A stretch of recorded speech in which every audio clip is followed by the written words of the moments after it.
is something like this. There's this satellite up here, and we want to know, well, actually, we want to know what height above, they asked for the height above the surface, did they not?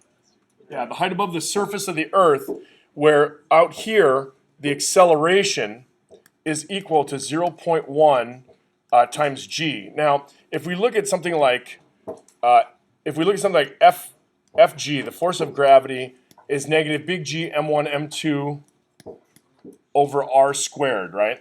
If we substitute mg in for that, then we see that to get a g, or actually, let me just say, if we substitute an ma in for this, to get big G m1 m2 over r squared, we see that m cancels. So we see that the acceleration caused by gravity, m2 over r squared, what does this mean? That statement means the acceleration at any given distance from, I don't know, heavenly body, or whatever you would call it, some body in space from some mass, is this equation. So that's the acceleration.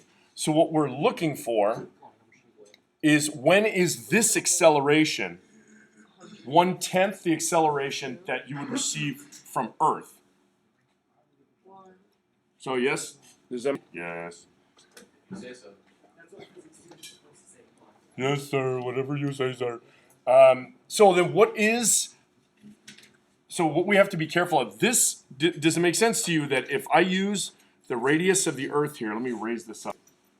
If I put the radius, and this is the mass of the Earth, right? Does this make sense to you that this value should give me something like 9.8? Right? So this is basically the acceleration on the surface of the Earth.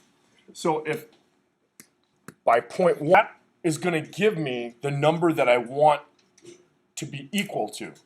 And then so my statement over here is based on where I am above the surface. So do you see what I did there?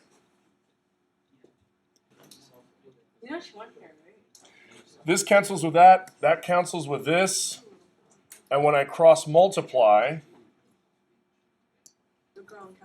I'm going to get some RE is equal to 0.1 times RE plus H squared. It's pretty close anyways, which is 6.37 times 10 to the 6th meters. Something like that?